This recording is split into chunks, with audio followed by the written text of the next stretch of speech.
আমি বিরক্ত হই। আর ও সাচ এ নাইস বয় আমাকে বলকে না আপনি কিন্তু ক্যারেক্টারে আছেন। তারপরে মেয়ের সঙ্গে যখন কথা বলি, আমার সিনিয়র জেসমিনের সঙ্গে যখন কথা বলি, এই যে নিজের উপলব্ধি, নিজের স্যারেন্ডার, আসলে আমরা প্রত্যেকটা মানুষই জাহাঙ্গীর।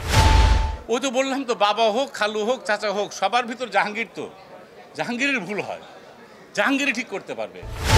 বেবি টাইপের উৎসবটা প্রতি মুহূর্তে নব নব জন্মগ্রহণ করছে। আমরা নিজেরাও দেখছি, দেখে মনে হচ্ছে বোর লাগছে না। হতে পারে যে নিজের বেবি, সেই জন্য হতে পারে। কিন্তু আমার যেটা মনে হচ্ছে যে ভালো লাগছে, পুরনো হচ্ছে না, এইটুকু বলতে পারি। এবং এটা মনে হয় 20 দিন কেন, আশা করি 20 বছরও পুরনো হবে না ইনশাল্লাহ। পর্দায় জাহাঙ্গীর হওয়ার পেছনে আমার কোনো অবদান নেই। টোটাল অবদানটা হচ্ছে তানিম নূরের। আমাকে বললো, আমি অন্য একটা প্রজেক্ট ওর সঙ্গে মাঝে মাঝে কথা হতো, ওই প্রজেক্টটা হয়নি। হঠাৎ করে একদিন বললো, ভাই আমি একটা ছবি করবো, এই ছবিটা আপনি করতে হবে। তা বললাম, তোমার যে প্রজেক্ট নিয়ে কথা হচ্ছে সেটা বলো, ওটা বাদ দেন, আপনি ছবি করবেন। তারপরে আমাকে বললো যে আপনার কাছে আমি একটা জিনিস চাই, আপনি একটু ঠান্ডা মাথায় শুধু অভিনয়টা করবেন, তাহলে আমার ছবি হিট হবে। তো শুটিং করতে যে অনেক সময় বিরক্ত হতাম, আমি বিরক্ত হই। আর ওর সাচ এ নাইস বয় আমাকে বলকে না আপনি কিন্তু ক্যারেক্টারে আছেন। আমি উল্টে বিরক্ত হচ্ছে ওর উপরে, সে পজিটিভলি বলতেছে না আপনি ক্যারেক্টারে আছেন। এটা আমাকে মুগ্ধ করেছে। আমার কাছে একটা জিনিস মনে হচ্ছে ভাইয়া, আমি পোস্টারটা দেখলাম, ছবি দেখলাম, রিভিউ দেখলাম, প্রথমত আপনাদের কাছে আমি অনেক কৃতজ্ঞ, আপনারা প্রথম জানিয়েছেন। এবং সেকেন্ডলি আরেকটা জিনিস মনে হলো আমার কাছে, প্রোডাকশন বয় থেকে শুরু করে, প্রোডাকশন ডিজাইন থেকে শুরু করে প্রত্যেকটা আর্টিস্ট ইনক্লুডেড আমরা সবাই, ও সহকারে খুব সৎ ছিলাম মনে হয়। এতটাই সৎ ছিলাম, কোনো ডিসঅনেস্টির ভিতরে আমরা যাইনি। এইটা মনে হয় আমাদের সাকসেসটা নিয়ে এসছে। আমার একটা দৃশ্য তো, প্রত্যেকটা দৃশ্যই এক একটা প্রত্যেকটা দৃশ্যে এক একটা কালার থাকে ভাইয়া, এক একটা ইমোশন থাকে। যখন একটা প্রেমের দৃশ্যে এক ধরনের ওদের কথা হয়, তখন আমার সঙ্গে যখন চঞ্চলের কথা হয়, আমি তো ওই সময় নাই, কিন্তু আমার মাথা আছে ওইখানে, অডিয়েন্স রিলেট করছে যে তুমি কি শুইছো, কেমন লাগে, বা কীরকম প্রেম। আমার ব্যক্তি জীবনে যেরকম একটা ডায়লগ আমার খুবই পছন্দ, যখন জয় আর আমি বসে থাকি সিনেমা হলে, যখন বলি যে কেউ যদি ইচ্ছে করে হারিয়ে যায়, তাকে আসলে খুঁজে পাওয়া যায় না। এটা আমার খুব পছন্দের ডায়লগস।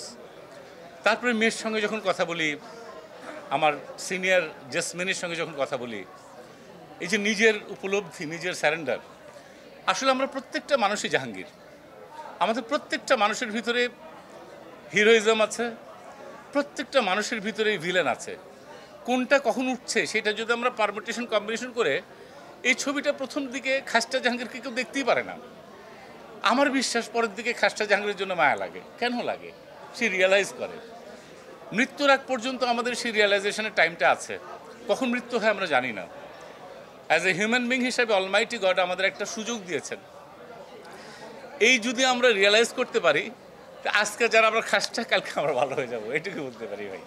আমাকে আসলে অন্য মেকাররা ডাকেনি। কোভিডের আগে এক সময় কাজ করেছি, কোভিডের পরে পৃথিবীর অবস্থা, আমাদের দেশের অবস্থা এবং মানসিক অবস্থা এমন হয়ে গেল, কেউ কারোর সঙ্গে ঠিকমতো কথাও বলে না।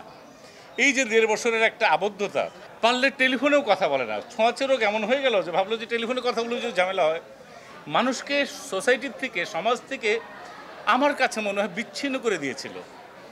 মেকারও বিচ্ছিন্ন হয়েছিল, আমারও এক ধরনের, এবং নতুন নতুন জিনিসগুলো আসছিল। সত্যি কথা বলতে কোনো মেকার ওইভাবে আসেনি।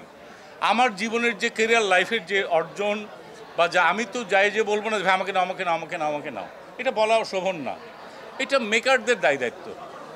তারা মনে করেনি, তারা নেয়নি। অনেক সময় অনেক কথা হয়েছে, হয়নি।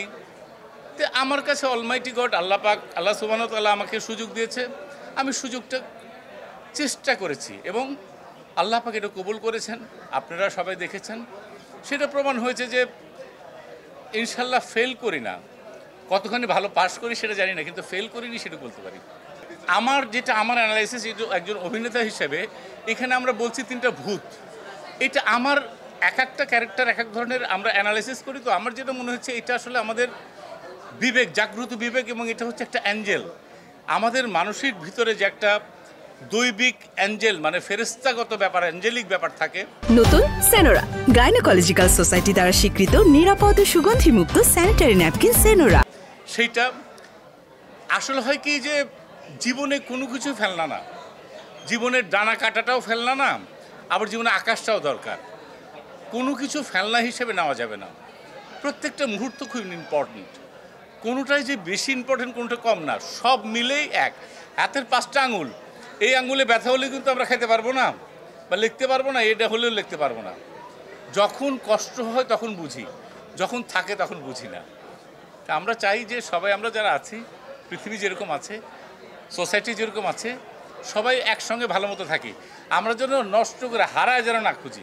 আমি 90s এবং আমি মোফাস্সলের শহরের বড় হওয়া একটা ছেলে, আমার বাড়ি সিরাজগঞ্জ, সবাই জানেন।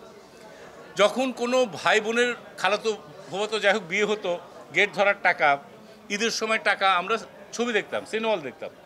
এবং যখন নাজমুল সাহেব হ্যাঁ ভাই আসিতেছে, আমরা এগুলো শুনতাম। ছবি দেখাতে ছিল একটা উৎসব। মা খালা, আগে দেখতাম মা খালা রিক্সার সামনে কাপড় বেঁধে যেত যেন লোকজন না দেখে, কিন্তু আমরা একটা ছবি দেখতাম। এটা একটা ফেস্টিভ মুড ছিল, একটা পরিবারের একটা সেদিন ছিল যে আজকে ছবি দেখতে যাব, সকাল থেকে কাজ করে, এটা একটা প্ল্যানিং ছিল, এটা একটা পরিবারের একটা উৎসব ছিল। এখন যেটা নাই। আমার বোন সিরাজগঞ্জে থাকে, এক বোন আমার সিনিয়র কিন্তু আমার ছোট বোন, সে বলছে যে তোরা সবাই দেখছিস, আমি কেন দেখতে পারছি না।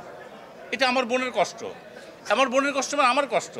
সেরকম আমার সিরাজগঞ্জের মতো অনেক শহরে সিনেমা হল নাই, এটা আমার কষ্ট। আমি আপনাদের মাধ্যমে জানাতে চাই, যারা জেলা প্রশাসক আছেন বা এরকম যারা যারা অথরাইজ আছেন, আমি চাই যেরকম একটা করে হাসপাতাল কমপ্লেক্স থাকে শারীরিক স্বাস্থ্যের জন্য, ঠিক সেরকম মানসিক স্বাস্থ্যের জন্য কয়েকটা করে সিনেমা হল থাকা দরকার। তাহলে নেশার থেকে, অন্য অন্য হানাহানির থেকে, মব জাস্টিস থেকে দূরে থাকবে। এখন তো আমরা মানুষের ক্ষতি করার চেষ্টা করি ভাই, জোর করে ধরে বলে এটা ওই সময়টা আমরা ভালো কিছু করি। প্রত্যেকটা শহরে যেটা ছিল, এটা তো দোষের কিছু না, একটা ছবি ছিল, এখনও অনেকগুলো আছে। এটার জন্য জেলা প্রশাসক থেকে শুরু করে সব কিছু দরকার। আমার এডুকেশনস দরকার, আমার হেলথ দরকার, আমার বিনোদনের জন্য একটা দুটো ছবিও দরকার, থিয়েটারের জন্য থিয়েটার হল দরকার। এটা সুস্থ পরিবেশ করে, সমাজটাকে সুস্থ বানায়, এটা দরকার। আপনাদের মাধ্যমে চাই এটা যেন হয়।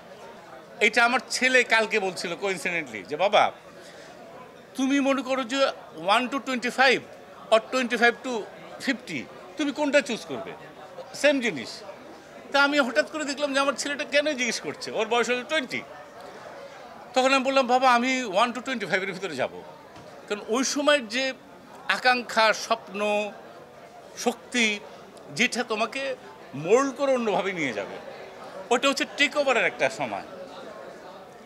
সব সময় ওই সময় মা ছিল বেঁচে, বাবা ছিল বেঁচে, ভাই ছিল বেঁচে, বোন ছিল বেঁচে, এখন অনেকেই নাই। ওই সময় টিচাররা ছিল, ওই সময় ভুল করলে আবার ঠিক করা যেত, এখন ভুল করলে এইভাবে ঠিক করা যায় না। কিন্তু আমি বিশ্বাস করি পৃথিবীর যে কোনো সময় ভুল করলে আবার ঠিক করা যায়, সেই জন্য হলো মানুষ। একমাত্র মানুষ কোনো সময় ভুল করে আবার ঠিক করতে পারে, অন্য কেউ পারে না। আল্লাহ পাক আশরাফুল মখলুকাত, আমরা আল্লাহ পাক এই সুযোগটা আমাদের দিয়েছেন। ওই তো বললাম তো, বাবা হোক, খালু হোক, চাচা হোক, সবার ভিতর জাহাঙ্গীর, তো জাহাঙ্গীরের ভুল হয়, জাহাঙ্গীরই ঠিক করতে পারবে। এই জাহাঙ্গীরের কিন্তু ভুল হয়েছে। জাহাঙ্গীর আবার ঠিক করে মেয়েটাকে বলছে বাবা সব কিছু তো নতুন নতুন, আজকে প্রথম বাপ হলাম। সে রিয়েলাইজ করেছে। আমরা হয় কি মানুষ হিসাবে আমরা ভুল করব ভাই, আমরা তো ফেরেশতাও না, আমরা শয়তানও না, আমরা মানুষ। সেই জন্য যেন সুযোগ থাকে, এটা করলে আলহামদুলিল্লাহ, এটা বলতে পারি।